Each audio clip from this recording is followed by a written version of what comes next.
Imagine a map, not the one from your school days pinned to a corkboard, but a map of the future, dripping with the sweat of a warming planet. At the very top sits a white ghost, 2 million square kilometers of ice, rock, and silence. We call it Greenland. To most, it is a frozen periphery, a place where time goes to die. But to the eyes of a real estate mogul turned commander-in-chief, it is the ultimate fixer-upper. It is the missing piece of a continental puzzle. In the high-stakes poker game of global hegemony, Greenland is the ace of spades hidden up the sleeve of the American empire. We are told that the era of buying nations is over. We are told that the lines on the map are etched in stone. Then comes a tweet. Then comes a demand at a summit in Davos. Suddenly, the absurd becomes the agenda. The world laughs, then the world gasps, then the world realizes the joke was never a joke. It was a prospectus. A hostile takeover bid for an entire landmass. We are witnessing the rebirth of manifest destiny, dressed in a suit and tie, eyeing a $1 trillion slab of ice. This is not about a golf course in the permafrost. This is about the keys to the Arctic. This is about who owns the North when the ice finally vanishes. It is a play for the centuries. It is the ultimate acquisition. We think of territory as a sacred thing. We imagine borders are drawn by culture, by blood, and by the shared breath of a people. We are wrong. In the cold light of the geopolitical boardroom, territory is just an asset. It is a line item on a balance sheet. The paradox of the Greenland Gambit is that it treats a sovereign people like a distressed property. It breaks our intuition of modern diplomacy. We believe in the self-determination of the 56,000 souls who call that ice home. Yet the machinery of power views them as occupants of a strategic vault. It is a collision of centuries. On one side, the post-war order of international law and polite refusals. On the other, a raw, transactional hunger that recognizes no law but the deal. We see a frozen wasteland. They see a fortress. We see a fragile ecosystem. They see a warehouse of rare earth minerals. The paradox deepens when you realize the very climate change we fear is the catalyst for this greed. The melting of the ice is not seen as a tragedy in the halls of power. It is seen as an unlocking. The tragedy is the opportunity. The vulnerability of the planet is the profitability of the venture. This is the dark logic of the new Arctic. The more the world burns, the more valuable the northern ice becomes. It is a perverse incentive, a race to the bottom of a melting well.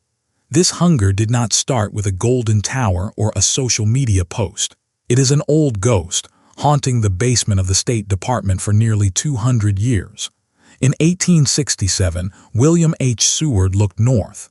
He had just bought Alaska, a move the critics called a folly, but he saw the vision. He offered $6 million for Greenland and Iceland. He wanted to wrap the North Atlantic in an American embrace. Denmark said no. The ghost retreated, but it never left. It returned in the smoke of World War II. When the Nazis crushed Copenhagen, the Americans didn't wait. They moved in. They built the runways. They poured the concrete for Thule Air Base. They turned the ice into a giant ear, listening for the hum of Soviet bombers. In 1946, Harry Truman tried again. He offered $100 million in cold, hard gold. He wanted the cryolite.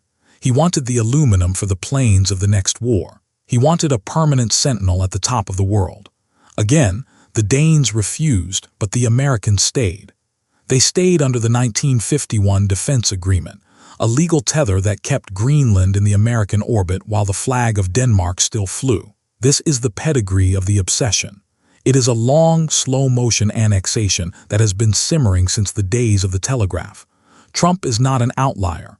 He is the echoes of Seward and Truman amplified through a megaphone. He is the latest iteration of an American instinct to own the horizon. The mechanism of this pursuit is purely mechanical.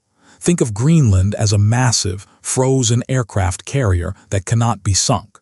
It sits directly beneath the polar missile trajectories, the shortest path for a nuclear exchange between the great powers. If you want to build a Golden Dome missile defense shield, you need the high ground. Greenland is the highest ground there is. It is the radar dish of the Western Hemisphere, but the mechanics go deeper than defense. They go into the very guts of our technology. Deep beneath the permafrost lie 17 rare earth elements. These are the vitamins of the modern world. Without them, there are no electric vehicles, no wind turbines, no smartphones, no precision-guided missiles. Right now, China holds the leash on these minerals. They process 80% of the global supply. Greenland is the bypass. It is the diversification prize. It is a vault filled with uranium, oil, gas, and iron. To the American machine, Greenland is a supply chain solution. It is a way to decouple from the East. And as the ice retreats, the shipping lanes open. The Northwest Passage is the new Suez. It is a shortcut that trims 40% off the journey. To control Greenland is to control the toll booth of the 21st century. It is the gears and levers of global trade, shifting north as the world warms. But every machine has a breaking point. The dark conclusion of this narrative is the fragility of the peace we take for granted. By demanding a negotiation for a land that is not for sale, we strip away the veneer of the alliance. We tell our friends that they are merely vendors. We tell the Inuit people that their autonomy is a secondary concern to our security. We invoke the Monroe Doctrine, a 19th century ghost, to claim primacy over the entire hemisphere, turning the Arctic into a theater of potential combat. The push for Greenland tests the cohesion of NATO to its snapping point. It forces Denmark to choose between its legal sovereignty and its most powerful ally. It invites Russia to further militarize its own northern reaches and gives China a reason to accelerate its polar Silk Road. We are playing a game of chicken on the ice, and the ice is thinning. The philosophical fragility here is the realization that everything is for sale if the buyer is loud enough and the price is high enough. It suggests that the era of imperial expansion never ended. It just went into a deep freeze, waiting for the temperature to rise. If the deal goes through, the map is rewritten. If it fails, the trust is shattered. Either way, the silence of the Arctic is over. The white ghost is being dragged into the boardroom, and the world is watching to see if it survives the meeting. We are carving up the future before it has even arrived, and the scars will be permanent. This is the cold reality of the Greenland Gambit. It is a fever dream of power, played out on a stage of melting ice, where the only thing more dangerous than losing the prize is winning it. We are staring into the north, not for inspiration but for extraction. And in the reflection of that ice, we see the true face of the century to come. It is a face of hunger, a face of iron, and a face that will not take no for an answer. The deal is on the table. The world is the stake. The clock is ticking in the high north, and the ice is not the only thing that is breaking. Every mountain of ore, every vein of rare earth, every radar ping from Thule is a heartbeat in a struggle that transcends the moment. We are not just looking at an island. We are looking at the final frontier of the old world's greed, meeting the first frontier of the new world's desperation. It is the closing of the circle. From the purchase of Alaska to the demand for the ice, the American project seeks its northern terminus. And as the Davos crowds murmur and the diplomats scramble, the ghost of Seward smiles from the shadows of history. He knew then what we are learning now. In the end, everything is geography, and geography is the only thing that lasts, until it melts, until it is bought, until it is ours. This is the noir reality of the Arctic prize. A trillion-dollar rock in a warming sea, waiting for a signature that may never come, or a force that cannot be stayed. We are the architects of this new map, and the ink is made of oil and ice.